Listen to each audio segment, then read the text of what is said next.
मैं doctor Santosh Meena, associate professor, department of history, government arts college Kota. आज के इस व्याख्यान में हम विश्व का इतिहास का एक प्रमुख टॉपिक लेंगे, औद्योगिक क्रांति। पिछले व्याख्यान में हमने देखा इसके क्या क्या कारण थे। इस श्रृंखला में हम आज देखेंगे औद्योगिक क्रांति के क्या क्या परिणाम रहे और इसका क्या क्या प्रभाव पड़ा। मानव समाज को जितना औद्योगिक क्रांति ने प्रभावित किया उतना शायद किसी ने नहीं किया। अन्य किसी में इतने परिवर्तन नहीं हुए जितने कि औद्योगिक क्रांति के बाद हुए। प्रसिद्ध इतिहासकार विल ड्यूरा के अनुसार मानव समाज के इतिहास में दो ही क्रांतियाँ हुई है जिन्होंने मानव इतिहास को सर्वाधिक प्रभावित किया है। एक क्रांति उस समय हुई जब उत्तर पाषाण युग में मनुष्य ने आखेट छोड़कर कृषि और पशुपालन का पेशा अपनाया, और दूसरी क्रांति वह है जब आधुनिक युग में कृषि छोड़कर व्यवसाय को प्रधानता दी गई। अर्थात औद्योगिक क्रांति एक मौन किंतु महान क्रांति के रूप में आई। संपूर्ण इतिहास में किसी घटना के द्वारा मानव जीवन में इससे अधिक महत्वपूर्ण परिवर्तन नहीं लाए गए। इसमें हम देखेंगे सर्वप्रथम कि औद्योगिक क्रांति से क्या क्या परिणाम रहे, किन किन क्षेत्रों में इसके परिणाम हुए। प्रोफेसर नोबेल्स के अनुसार क्रांति का परिणाम था नई जनता, नए वर्ग, नई नीतियाँ, नई समस्याएं, नए साम्राज्य। औद्योगिक क्रांति का प्रभाव इस मत से भी प्रकट होता है कि 19वीं शताब्दी फ्रांसीसी विचारों एवं ब्रिटिश तकनीक का परिणाम थी। औद्योगिक क्रांति के कारण मानव समाज की विचारधारा और दृष्टिकोण में आमूलचूल परिवर्तन हुए। सर्वप्रथम हम देखते हैं इसके किन किन क्षेत्रों में इसके क्या क्या प्रभाव पड़े। सर्वप्रथम आर्थिक परिणाम क्या क्या रहा इसका। आर्थिक परिणाम में सर्वप्रथम है उत्पादन एवं वाणिज्य में अभूतपूर्व वृद्धि। औद्योगिक मिलों एवं कारखानों में वस्तुओं का उत्पादन बड़ी शीघ्रता से और कुशलतापूर्वक बड़ी मात्रा में होने लगा। व्यापार और वाणिज्य को प्रोत्साहन मिला। इंग्लैंड में वस्त्र उद्योग, लौह और इस्पात उद्योग में विस्मयकारी गति से परिवर्तन हुआ और उनमें वृद्धि हुई। आपने देखा कल कारखानों के कारण जो है उसमें काफ़ी बढ़ोतरी हो गई है। दूसरा परिणाम है कुटीर उद्योग धंधों का विनाश। मशीनों के उपयोग से घरेलू कुटीर उद्योग नष्ट हो गए। इंग्लैंड से आने वाले सस्ते कपड़ों ने भारतीय कुटीर उद्योगों को भी बहुत नुकसान पहुंचाया और उद्योग धंधे यहाँ के कुटीर उद्योग धंधे लगभग पूर्णतः नष्ट हो गए। तीसरा परिणाम निकला इसका नगरों का विकास। नगरों एवं नगरीकरण का अभूतपूर्व विकास हुआ। गांव से लोग जो है अब वो शहरों की तरफ आने लगे, तो ये इसका एक महत्वपूर्ण परिणाम रहा। और बड़े बड़े नगर विकसित हुए इंग्लैंड में, मैनचेस्टर, लीड्स, शेफील्ड आदि विकसित हुए।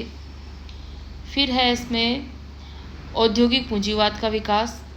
औद्योगिक पूंजीवाद से तात्पर्य यह था कि उद्योगों में पूंजी निवेश से अधिकाधिक लाभ अर्जित किया जाए और पुनः उस पूंजी से नवीन लाभप्रद उद्योगों की स्थापना की जाए। तो इस प्रकार जो है वो आर्थिक परिवर्तन हुआ। और इंग्लैंड में जहाँ 1700 ईस्वी में 77% लोग गाँव में बसते थे, वहाँ 1900 ईस्वी में केवल 20% लोग ही गाँव में रह गए, यानी 80% लोग जो है वो शहरों में रहने लगे। तो जनसंख्या का शहरीकरण हुआ, और चूँकि जनसंख्या का शहरीकरण हो गया है, माल उत्पादित होने लगा है, तो उसको खपाने के लिए उन्हें बाज़ार की आवश्यकता थी। तो इस बाज़ार की तलाश करने के लिए उन्होंने जो है उपनिवेश की प्राप्ति के लिए उन्होंने प्रेरित हुए और उपनिवेशों पे अपना ज़्यादा से ज़्यादा उन्होंने अपना अधिकार जमाया और उनको जो है वो माल सप्लाई करने लगे। अब है इसमें सामाजिक परिणाम। सामाजिक परिणाम क्या रहे। सामाजिक परिणाम में सर्वप्रथम है श्रमिक वर्ग का उदय। आपने देखा कि लोग जो है गांव से खेती छोड़कर अब जो है वो कारखानों में काम करने आ रहे हैं। तो जब कारखानों में काम करने आ गए तो श्रमिक वर्ग का उदय हुआ, नए सामाजिक वर्ग उदय हुए जिसमें श्रमिक वर्ग प्रमुख है। इसमें पूंजीपति वर्ग भी हुआ, एक मध्यम वर्ग का भी उदय हुआ। तो समाज में नए वर्गों के अभ्युदय ने नए व्यवहार और संबंध को जन्म दिया। तो ये इसमें हुआ। अब श्रमिक वर्ग पैदा हुआ तो श्रमिकों की समस्याएं भी उत्पन्न हुई, उनका आर्थिक शोषण भी स्टार्ट हो गया और उनका अस्वस्थ परिवेश में वो रहने लगे। तो इस प्रकार से कुछ इसके नकारात्मक प्रभाव भी हुए, जो बाद में इनमें सुधार अपन प्रभाव में पड़ेंगे कि उनमें क्या क्या सुधार हुए। अब मनुष्य के जो है जीवन की आर्थिक जीवन ही उसका आधार बन गई। अब मतलब पैसा ही उसके लिए अब सब कुछ हो गया था और अब वो कृषक भूमि से जुड़ा हुआ नहीं था, अब वो कल कारखानों में कार्य करने लगा। इसके बाद इंग्लैंड की जो व्यापार वाणिज्य की श्रेष्ठता स्थापित हो गई और अब इंग्लैंड ने भारत, चीन और जापान जैसे देशों में व्यापारिक संबंध स्थापित करने का प्रयास किया और इन्होंने विस्तृत बाजार की यहाँ पर स्थापना कर ली। इसके बाद हम देखेंगे इसके राजनीतिक परिणाम। राजनीतिक परिणाम में औद्योगिक क्रांति के फलस्वरूप जो है नवीन सामाजिक आर्थिक समस्याएं उत्पन्न हुई और इसके समाधान हेतु यूरोपीय राज्यों में शासकीय कार्यों में वृद्धि हुई। उदाहरणार्थ हम देखते हैं कि 19वीं सदी के प्रारंभ में जब इंग्लैंड की सरकार का ध्यान मजदूरों की दशा और विशेष रूप से बाल श्रमिकों पर होने वाले अत्याचार की ओर आकर्षित हुआ, तो प्रशासन ने श्रमिकों की दशा सुधारने और बाल श्रमिकों के काम के घंटे को कम करने के लिए कानून बनाए। 19वीं सदी में केवल इंग्लैंड में ही 40 से अधिक फैक्ट्री अधिनियम बने, जिनके अधीन काम की घंटे, न्यूनतम मजदूरी और अन्य बातों की व्यवस्था की गई कि उन्हें क्या क्या सुविधाएं कार्य करते वक्त प्रदान की जाए। इसके अलावा इंग्लैंड में औद्योगिक क्रांति जिनका विकास कल कारखानों या कारखाना प्रणाली के साथ हुआ था, उसका संसद में प्रतिनिधित्व नहीं था। तो अब यह बात भी जोर पकड़ने लगी कि हमारा भी प्रतिनिधित्व संसद में होना चाहिए। तो इसलिए 19वीं सदी में इंग्लैंड में अनेक संसदीय सुधार भी किए गए। 1867 में सरकार ने नगरीय मजदूरों को मताधिकार देना पड़ा, उनको मताधिकार का अधिकार मिला और 1884 में ग्रामीण मजदूरों को भी ये अधिकार मिला। तो इस प्रकार औद्योगिक क्रांति से पनपे वर्ग के प्रभाव के फलस्वरूप राजनीतिक सत्ता भूमिपतियों के हाथ से मुक्त हुई और इंग्लैंड में जनतंत्र का विकास हुआ। इतिहासकार एसर का मत है कि इंग्लैंड में 19वीं सदी में होने वाले संसदीय सुधार औद्योगिक क्रांति के फलस्वरूप ही संभव हुए। और औद्योगिक क्रांति ने आपने देखा कि उपनिवेश स्थापित करने और अविकसित देशों पर राजनीतिक नियंत्रण स्थापित करने की प्रवृत्ति को बढ़ावा दिया। और इसमें 19वीं सदी में इंग्लैंड ने फ्रांस, हॉलैंड, बेल्जियम आदि देशों ने अपने अपने औपनिवेशिक साम्राज्य का विस्तार किया।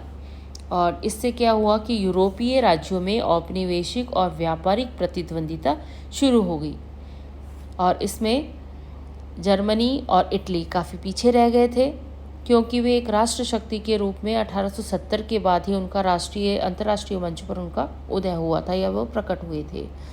तो ये दोनों राष्ट्र ही अन्य यूरोपीय राज्यों की भांति विशाल औपनिवेशिक साम्राज्य की स्थापना करना चाहते थे, लेकिन अतः इनका अन्य राष्ट्रों से मनमुटाव था, क्योंकि ये आगे बढ़ना चाहते थे और वो भी आगे बढ़ना चाहते थे। तो 19वीं शताब्दी के अंतिम चरण में साम्राज्यवादी लिप्सा ने एक विरोध उत्पन्न कर दिया या इनमें एक बहुत गुस्सा या उन्माद इनके अंदर आ गया था और ऐसी स्थिति में अंतर्राष्ट्रीय तनाव जो है वो बढ़ने लगा था और इसी तनाव के कारण प्रथम महायुद्ध को जन्म देने वाली परिस्थितियों को बढ़ावा मिला और उसके कारण बाद में हम देखेंगे कि प्रथम विश्व युद्ध हुआ। इसके बाद है वैचारिक परिणाम। वैचारिक परिणाम में विचारधाराओं या आर्थिक इसमें विचारधाराओं में भी काफ़ी तरह का परिणाम आया है। इसमें इंग्लैंड और फ्रांस के कुछ विचारकों ने जो है मज़दूरों की स्थिति में परिवर्तन लाने पर बल दिया। मज़दूरों की दशा सुधारने और जन कल्याण की भावना ने समाजवाद को जन्म दिया। समाजवाद का मोटे तौर पर अर्थ है समाज में समानता स्थापित करना। समानता का अर्थ है राजनीतिक और आर्थिक समानता। और इनमें कौन कौन सी समानता है? इनमें है अवसरों की समानता, योग्यता के अनुसार कार्य करने का अधिकार, समान कार्य के लिए समान वेतन और जीवन की न्यूनतम आवश्यकताओं की पूर्ति उपलब्ध करने की भावना इसमें सन्निहित है। इसका अंतिम लक्ष्य है वर्ग संघर्ष का अंत कर वर्गहीन समाज की स्थापना करना या उसकी व्यवस्था करना। इस उद्देश्य की प्राप्ति के लिए उत्पादन एवं वितरण के साधनों पर राष्ट्र के अधिकारों को उचित ठहराया गया। संक्षेप में हम कह सकते हैं कि समाजवादी के 3 प्रमुख सिद्धांत इसमें बताए गए हैं। इसमें पहला है समाजवाद आधुनिक उद्योग प्रधान सभ्यता और निजी पूंजीवाद की आलोचना करता है। दूसरा है इसमें कि समाजवाद जो है वो श्रमिक वर्ग और सब मजदूरों की आवाज़ है। तीसरा है इसमें कि समाजवाद धन के वितरण के संबंध में न्याय चाहता है। तो समाजवादियों का कथन है कि सामाजिक न्याय स्थापित करने के लिए आवश्यक है कि प्रत्येक पूंजीपति अपने धन को उगल दे और उत्पादन के सब साधनों पर समस्त जाति और समाज का स्वामित्व रहे या मान लिया जाए। तो समाजवादी विचारधारा जो है वो इंग्लैंड में इसमें महत्वपूर्ण योगदान रहा। और इसके बाद है हमारा नए सामाजिक वर्ग का अभ्युत्थान। औद्योगिक क्रांति ने नए सामाजिक वर्गों को जन्म दिया और सामाजिक संबंधों को सापेक्ष बना दिया और औद्योगिक क्रांति के फलस्वरूप मनुष्य के सामाजिक संबंध के आधार सूत्र बदल गए। संबंधों में परंपरागत, भावनात्मक और कुल रूपक जाति मूलक आधार टूटने लगे। अब आर्थिक मापदंड जो है संबंधों का मुख्य सूत्र बन गया। इस औद्योगिक क्रांति का यह एक अंधकारपूर्ण पक्ष है। इससे उत्पन्न समृद्धि का अधिकांश लाभ पूंजीपतियों के हिस्से में चला गया और उत्पादन प्रक्रिया में बराबर के भागीदार श्रमिकों को इसका लाभ नहीं मिल पाया। तो आर्थिक समानता के आधार पर 2 वर्ग हम देखेंगे या कहेंगे कि 2 वर्गों का यहाँ पर उदय हुआ, एक तो पूंजीपति वर्ग और दूसरा श्रमिक वर्ग। तो एंड्रूल टाइनबी के अनुसार औद्योगिक क्रांति के प्रभाव यह सिद्ध करते हैं कि खुली प्रतियोगिता जन कल्याण में वृद्धि के बिना ही समृद्धि को उन्नत कर सकती है। इसमें औद्योगिक क्रांति के प्रारंभ से ही अशांति और असुरक्षा मनुष्य के जीवन की आधारभूत विशेषताएं बन गई। अब वो अर्थ की तरफ भागने लगा। पुरातन व्यवस्था में कुछ नहीं तो कम से कम सापेक्षिक स्थिरता का गुण था जो अब चला गया है। अब मनुष्य जो है वो इसमें भागने लगा है, उद्योगों की तरफ और धन की तरफ वो भागने लगा है। तो उद्योगों के कारण जो है वो कई तरह की समस्याओं का भी उसने सामना किया है अब और अभी तक कर रहा है। इतिहासकार CDM कैटलबी ने लिखा है कि औद्योगिक क्रांति से न तो विशेषाधिकार वर्ग उत्पन्न हुआ, न इससे गरीबी आई, न इससे वर्ग विभेद को ही प्रशंसा मिला, किंतु औद्योगिक क्रांति ने निश्चित रूप से ऐसे साधन उत्पन्न कर दिए थे जिनसे कुछ विशेषाधिकार और शक्तियाँ एक वर्ग के हाथों में केंद्रित हो गई। दूसरी ओर ऐसे मनुष्य का वर्ग था जो पैसों पर अपना श्रम बेचता था, जो अपनी जीविका और अपनी दैनिक आवश्यकताओं की पूर्ति हेतु तथा पूंजी, लालसाओं, साहस और औद्योगिक प्रशिक्षण के अभाव के कारण दूसरों की आर्थिक अधीनता में रहने के लिए मजबूर था। यानी वो ये वाला वर्ग जो है वो मजदूर वर्ग है या श्रमिक वर्ग है। और श्रमिकों की बिगड़ती